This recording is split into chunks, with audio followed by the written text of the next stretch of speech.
Hello students, this is Vaishni Pandya और आज हम पढ़ने जा रहे हैं डायमेंशंस ऑफ बिजनेस एनवायरनमेंट। ठीक है, तो देखते हैं डायमेंशंस ऑफ बिजनेस एनवायरनमेंट क्या हैं और उनको एक एक करके फिर अच्छे से डिटेल में भी समझेंगे।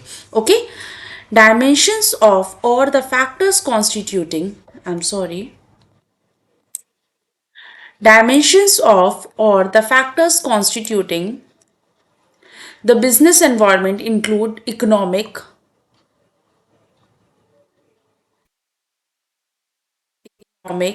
social, technological, political, legal conditions which are considered relevant for decision making। ये किसके लिए इम्पोर्टेंट रखते हैं, किसके लिए इम्पोर्टेंस है? डिसीजन मेकिंग करने के लिए। हमें अगर बिजनेस में वर्क करना है, अपने ऑर्गेनाइजेशन को आगे बढ़ाना है तो डिसीजन मेकिंग करनी होगी। डिसीजन मेकिंग के लिए बड़े बड़े फैसले लेने होते हैं। तो ये यहाँ पे हमारी हेल्प करता है। कौन कौन से डायमेंशंस होते हैं, क्या क्या हमें देखना होता है? इकोनॉमिकल, सोशल, टेक्नोलॉजिकल, पॉलिटिकल और लीगल, ये सारे आपके डायमेंशंस होते हैं। इन सब तरह से आपको देखना होता है कि बिजनेस के एनवायरनमेंट में चल क्या रहा है, सोशली क्या चीज़ें चल रही हैं, टेक्नोलॉजी में क्या चीज़ें हो रही हैं, पॉलिटिकली क्या चेंजेस आ रहे हैं, लीगली क्या चेंजेस आ रहे हैं, क्या लॉज एंड रेगुलेशंस बन रहे हैं, है ना। इकोनॉमिक फैक्टर्स होते हैं काफ़ी।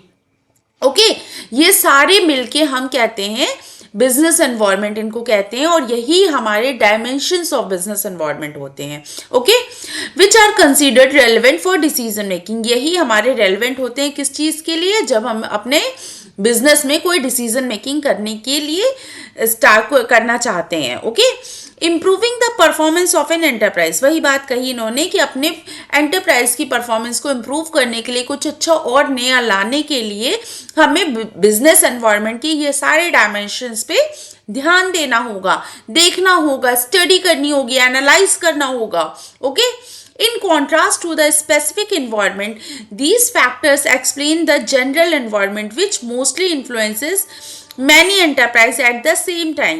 तो इन्होंने क्या कहा? In contrast the specific environment these factor explain the general environment.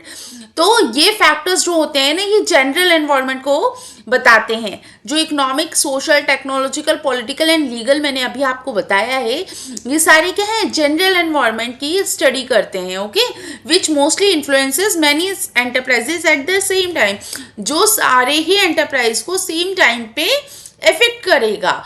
Okay, किसी एक पे कोई इफेक्ट आएगा, उसको क्या कहेंगे? उसको कहेंगे हम स्पेसिफिक। ओके, और जो सभी एंटरप्राइजेस पे एक तरीके से, एक तरह से इफेक्ट करेगा, उसको हम जनरल कहते हैं, जनरल एनवायरनमेंट। ओके, तो हमारा जो इकोनॉमिक हो गया, सोशल हो गया, ये सारे जो हमारे फैक्टर्स होते हैं, economic, social, technological, political and legal, ये जनरल एनवायरनमेंट के अंदर आते हैं।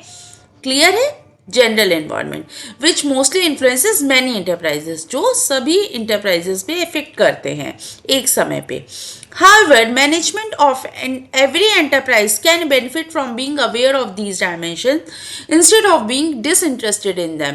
तो कोई अगर मैनेजर है तो उसको अपने ऑर्गेनाइजेशन की बेनिफिट के लिए ये सारे ही डायमेंशंस पे स्टडी करनी होगी, ध्यान देना होगा, इंटरेस्ट बनाए रखना होगा इनके बारे में अवेयर होने के लिए, ना कि उनको डिसइंटरेस्ट हो करना है। अगर वो डिसइंटरेस्ट हो करेंगे तो ऑफकोर्स सी बात है, सक्सेसफुल नहीं हो पाएगा उनका एंटरप्राइज। ओके, तो ये है आपके सारे डायमेंशंस, हमारा economic environment, social environment, technological, political और लीगल। ओके, तो वन बाय वन हम इनकी ही स्टडी करने जा रहे हैं। फर्स्ट है हमारा इकोनॉमिक एनवायरनमेंट। देखिए इकोनॉमिक एनवायरनमेंट क्या है?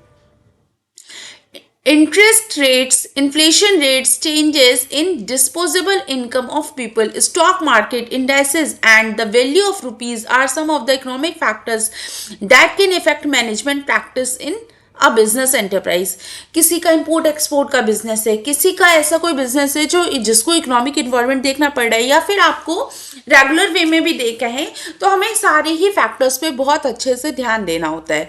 इंटरेस्ट रेट क्या चल रहा है, इन्फ्लेशन रेट्स क्या चल रही हैं, जीडीपी क्या है ना। डीमोनेटाइजेशन अभी हुआ था, मोदी जी ने किया था, तो वो क्या है उसके बारे में मतलब स्टडी करना, कैसे किन सब चीज़ों पे कितना असर आएगा, नेशनल इनकम के बारे में पता लगाना, ये सारे ही फैक्टर्स जो है हमारे इकोनॉमिक एनवायरनमेंट से रिलेट करते हैं। Short and long term interest rates significantly affects the demand for product and services. A rise in the disposable income of people due to increase in the gross domestic product of a country creates increasing demand of the product. ठीक है, तो यहाँ पे इन्होंने एक example बताया है कि किस तरीके से आप स्टडी करिए और ये बात ध्यान में रखिएगा कि किस तरीके से डिमांड इफेक्ट करती है ग्रॉस डोमेस्टिक प्रोडक्ट के ऊपर। ठीक है, अगर ग्रॉस डोमेस्टिक प्रोडक्ट इंक्रीज करेगा तो किस तरीके से उनकी डिमांड भी इंक्रीज कर रही है। High inflation rates generally result in constants और business enterprise as they increase cost of business such as the purchase of raw material, machinery or payment of wages and salary to employees. अब simple सी बात है, अगर high inflation होगा, काफ़ी महंगाई बढ़ जाएगी, तो हमें रॉ मटेरियल्स भी महंगा मिलेगा, हमें वेजेस एंड सैलरीज जो पे करना है वो भी हमें काफ़ी ज़्यादा, और एज मतलब इन्फ्लेशन बढ़ा है तो वो भी बढ़ाना पड़ेगा। तो इन सब चीज़ों पे हमें ध्यान देना पड़ेगा। ये सब कहीं ना कहीं हमारे प्रोडक्ट के ऊपर, हमारे बिजनेस के ऊपर इफेक्ट करेंगे।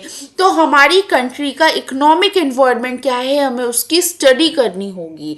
ओके, तो सारे पॉइंट्स ना लिख के आप थोड़े बहुत पॉइंट्स भी लिख देंगे। अगर आप जीडीपी का नाम लिख देंगे, नेशनल इनकम का नाम लिख देंगे, इंटरेस्ट रेट्स का नाम लिख देंगे, तो आपके लिए इतना ही काफ़ी होगा। Okay, demonetization, inflation, interest rates, national income, यही सारे आप कुछ नाम लिख दीजिएगा एग्जाम्पल में और थोड़ा सा एक्सप्लेन कर दीजिएगा, तो इकोनॉमिक एनवायरनमेंट आपका काफ़ी अच्छे से एक्सप्लेन हो जाएगा। ओके, ठीक है, मिलते हैं नेक्स्ट सेशन में और एक एक करके पढ़ाऊंगी मैं, नहीं तो आपका वीडियो काफ़ी लॉन्ग हो जाएगी, फिर आपको भी दिक्कत होगी। ओके, नेक्स्ट सेशन में सोशल एनवायरनमेंट पढ़ेंगे। तब तक के लिए थैंक यू, बाय बाय।